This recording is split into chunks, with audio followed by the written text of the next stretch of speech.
new patch has been leaked and is dropping tomorrow. There will be gameplay changes, bug fixes, new skins, and most exciting to me, big map changes. I come from a game called Realm Royale that was widely considered to be the best assassin in the world, staying on top of the leaderboard for LMs and wins as rank 1 EU for years. And since my switch to Fortnite, I've made it my goal to become Sniper King. I've been testing each weapon for hours at a time and analyzed them deeply. So of course today we are hopping into the leaks together. So first, let's start with the most exciting part, the big map changes.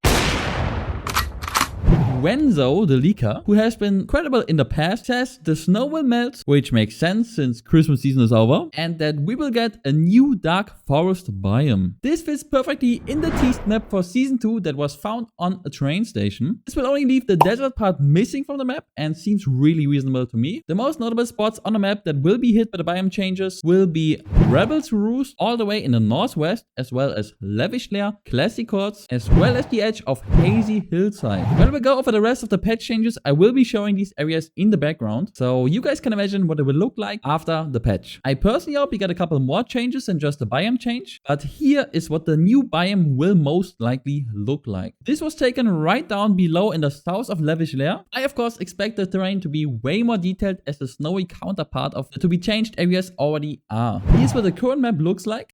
And here is how the biome changes will change the map. It really is a big part of the map, and at the same time we will still have a lot of snow left, which is cool to me because I really think they nailed it with the snow biome this chapter. In general, I'm pretty happy with the changes, but wonder how it actually looks like in the game. Okay, before we talk about the most exciting skins, let's talk gameplay. Because, oh boy, we might be getting a lot. Keep in mind, what the leaker found might not all come in this next patch, but I think getting a big chunk of it seems very reasonable. And yeah, let's start. First up, Unvaults. It seems like we're getting the Cloak Gauntlets back, as well as the Creeping Cardboard, the Rift to Go, and Big Bush Bombs. I personally have never been a big fan of the Cloak Gauntlets, but I know some people that really like them actually. No clue why.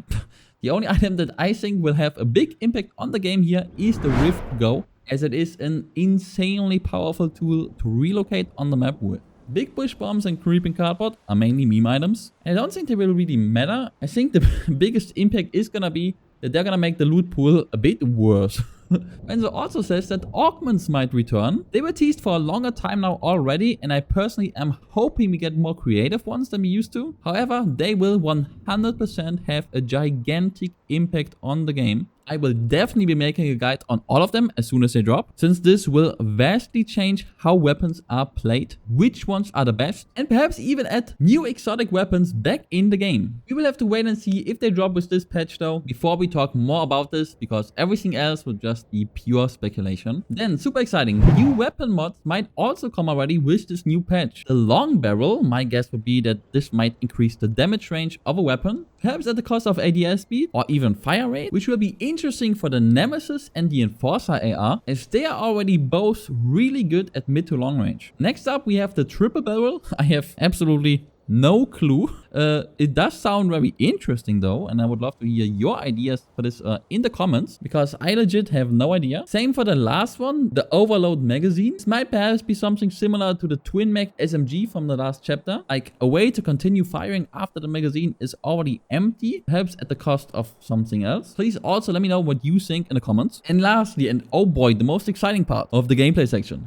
Weapon Amps. This seems to be a completely new slot for attachments, which comes with 4 different choices. Fire bullets, which set surfaces hit by them on fire. Super interesting how this will play out. It sounds great against campers for sure. And does this mean that fast firing weapons will be more efficient with this, as you can set a large area on fire? Or do higher damage, slower fire rated type of weapons create more fire per hit? I think it's probably the first option, because that's that's easier. But both seem super interesting to me. Then there's bullets that give you stamina per hit. This sounds really great for SMG type of weapons, because starting in that area, I mean a distance of a fight, the sprint bar actually really matters, especially also for chasing someone, of course. Yeah, SMG type weapons, to be honest, we don't really have a great one. However, I think this might actually be the patch for the Thunderburst SMG, especially when we look at the next attachment, Automatic Fire. The only thing I really didn't like about the Thunderburst SMG was that as the name implies, it's a burst weapon. This mod is 100% made with this weapon in mind. And just like in PUBG, putting this thing on auto fire from burst will make it insanely much better. If this attachment drops, I promise I will make a new Thunderburst SMG guide ASAP. I really believe this will be the top meta weapon with this attachment. I pray this mod doesn't work for the sniper rifle.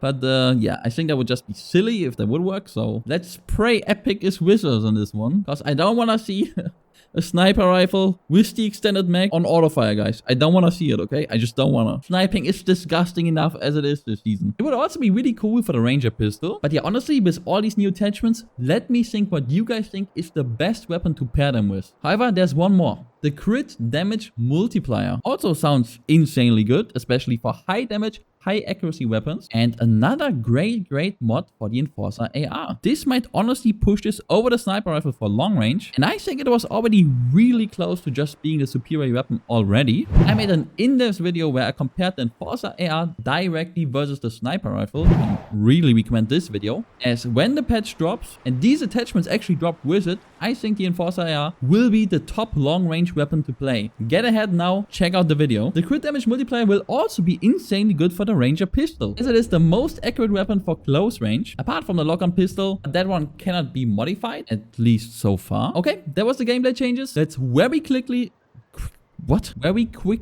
speak hard. TSK moment. Oh my god, guys, I can't speak. Let's very quickly talk about skins. There we go. Because to be honest, I don't care even a little bit about skins. But most notably, Snake will make it into the game, which is pretty sick. And he also has a different style with gray hair, which is even thicker.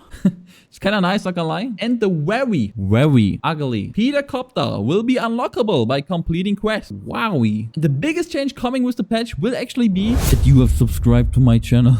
I'm a super small channel and it's my biggest dream to change that. So if you found this video helpful, appreciate the effort. Or best case, wanna see my guides on everything new in the patch once it drops, please like the video and subscribe to the channel. It would mean a lot to me and I'm sure I can deliver a lot of value this coming patch. Okay, I'll see you guys on the other side of the patch. And mark my words, if these attachments drop, try them right away on the Ranger pistol, but most importantly, the Thunderburst SMG and the Enforcer AR.